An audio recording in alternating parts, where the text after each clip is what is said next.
Hello, I've just done my first ever craft market and I learnt so much getting ready for it and actually on the day that I thought I'd share my top 10 tips for doing a market yourself.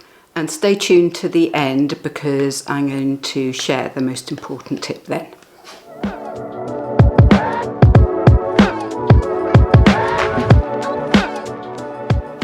So first of all, I'd say know your audience. I was doing a craft market in our village hall. We're not a very big village. I'd probably know most of the people there. And that helped in some ways because it meant I could sort of gauge the sort of people who'd be there and the type of things that I thought they'd like. I was selling fresh and dried flowers, potted bulbs, handmade cards and handmade decorations. And my style is, particularly for wreaths, I quite like a wild style, but I knew that not everybody would go for that.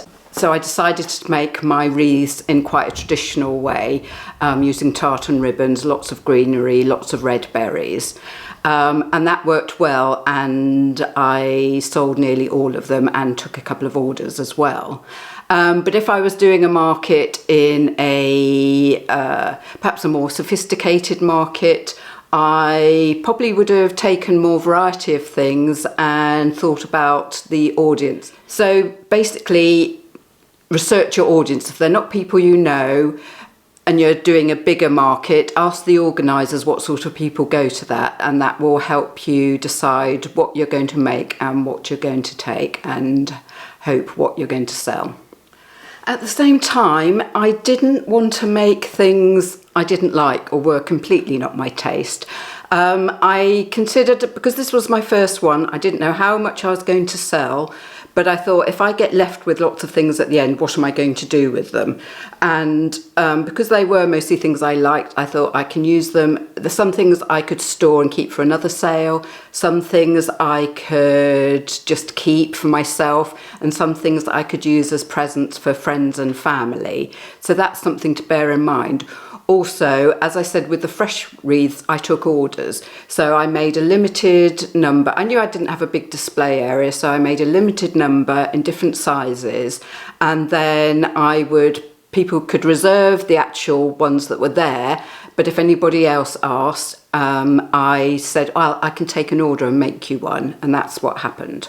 So if you were making fresh things, and if you were doing food items, for instance, making cakes, you wouldn't want to make loads and then what are you going to do with them? So remember, you can always take orders for things. Also, that's quite a nice way of continuing a relationship with one of your customers. Because I knew quite a long time in advance when this sale was going to be, I prepared for it really early. I started drying flowers from my own garden in the summer. Luckily, I've got a space in my garage I could keep them. And in the autumn, I started foraging for items that I could do various things with, and things that I could only pick nearer the time for the fresh wreaths. I'd already sourced the areas I was going to go back to. So I found somewhere I could get willow to make for my bases. I found some spruce trees I could get for greenery. I found a big bay tree that was just in a sort of no man's land. So by the time I went to pick it all, I knew where I could park, I knew where I could get the stuff, get it back to my car and all be quite efficient. So whatever you're making, whatever you're providing, have a plan and do as much as you can beforehand.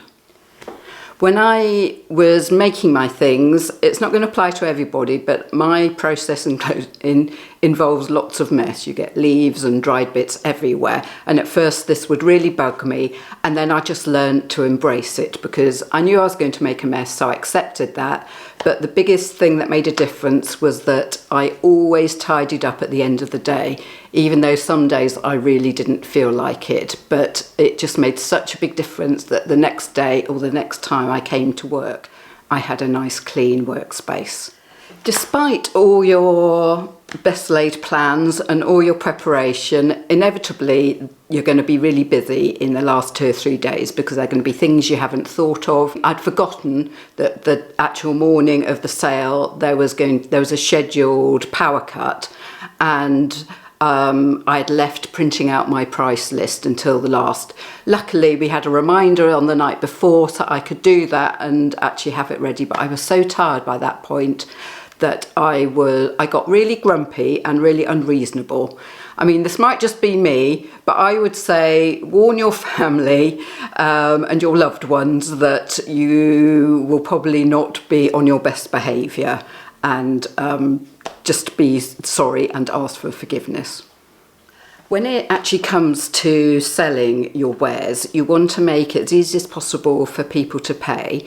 So lots of people pay cash, particularly if you've got lower priced items. So make sure you have a float, which is so that you've got enough change, and you might have to, I mean, there are very few banks you can go to. I'm sure shops and things would help if you need, I had several items that were either £4 or £9. So I made sure I had a lot of £1, so I could give those in change. Also give your details for people who want to pay by bank transfer. And what I did for the first time was get myself a card reader. And there are lots of companies that do this now. I'll put links below to the one I used. I bought a little card reader that people could just tap their cards on, but you can just do it from an app on your phone. The important thing is that to make sure that you either have internet enabled on your phone, or the venue you're going to be has got Wi-Fi so that you can link everything. Also, it's a good idea to do trial runs before you actually get to the sale itself, because there can be a few teething problems. Or what I did with mine, I could put in all the items that I was selling, but it meant I had to, already decided what everything was going to cost. So it took a little bit of time, but it's really good. And once you've got that, they'd only charge quite a small percentage, and it actually, to be able to provide a variety of ways for people to pay is always going to be a benefit. Although I sort of took some time to make a nice display, and I think it did look quite attractive, I did get some things wrong. When you're setting up, you've got your people doing the other stalls, but you haven't got the sort of throng of people who are walking round. So as you can see, I put the fresh wreaths on the wall behind me. I could only put them at one end because there weren't enough nails in the wall. So it meant I had to put my dried wreaths on the wall sort of opposite. And nobody really noticed them. Whenever I looked over, there seemed to be people standing in front of them talking to each other. So you kind of forget when you're setting up that there are going to be people around. So another time I would have everything closed. I think I'd get more display stands, and also I'd point out things, because I think people were looking down at the table. Some people didn't even notice the wreaths behind because there's so much sort of vying for your attention. So make sure people can see things, and if you think they can't see them,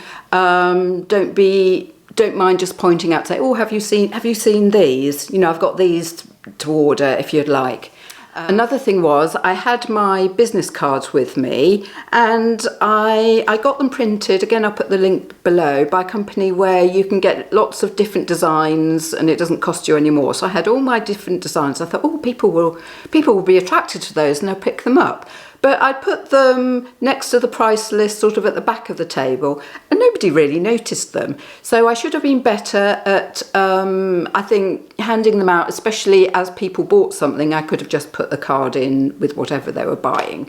So I'll do that next time. And also make sure your pricing is clear. Rather than price individual items, I did a list. But I think I could have made it bolder because I had lots of things. My font was quite small, so I'd have to think about doing that a different way next time. One important thing is that some people will come up to you, be appreciative of what you're making, maybe chat to you for quite a long time, and then not buy anything from you. And that can be a little frustrating.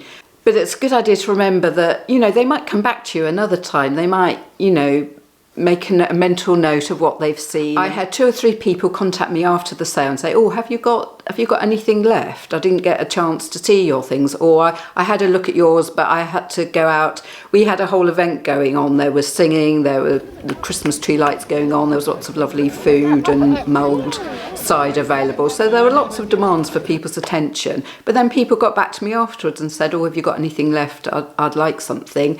And also somebody might come back and ask for a custom order or commission you to do something. So, you know, don't be disheartened if people walk. It doesn't mean they don't like your things. There could be lots of reasons why they're not buying then.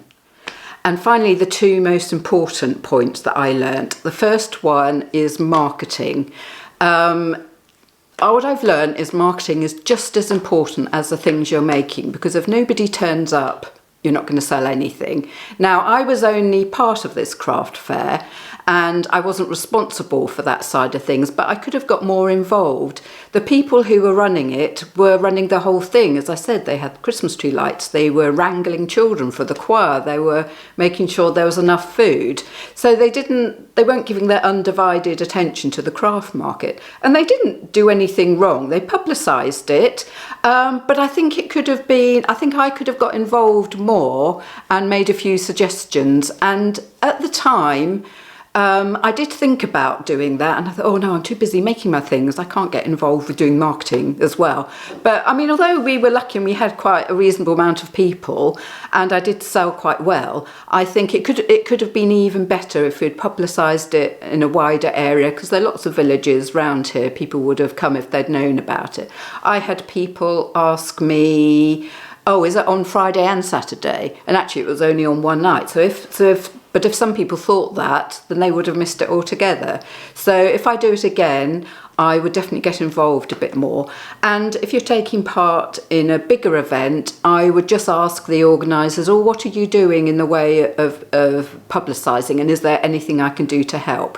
You know, social media is fantastic and we all put things on that, but often we're talking to people who live in different parts of the country or even other countries, so there might not be that many local people. So think about all the other ways that you can publicise and market. And then the other important thing is to enjoy it. I actually had, despite it being really hard work and me being a grump to live with a day or two before, it was actually really fun on the night. I mean, I know lots of people around here, so that was really nice, but you know, some people I hadn't seen for ages, and I met new people as well, and it was just a really lovely communal event. And I think if you're an artist or a maker, you're often doing a lot of work on your own, and you forget how nice it is to be amongst other people, for other people to come and appreciate what you're doing, you know, and the icing on the cake, of course, if they buy something from you, but just having people say nice things and getting feedback is a really good thing. So when you're sort of getting ready for something and you're tearing your hair out a bit, just remember that you'll probably enjoy it and it will go in a flash. So I hope you found those tips enjoyable, and you'll join me again soon. My next video is going to be, I'm starting a Capturing Winter series. I've got lots of ideas about how to carry on using plants from your garden or the countryside, even during the winter when you might not think there's much about. So I hope you'll join me for that. So thank you for watching.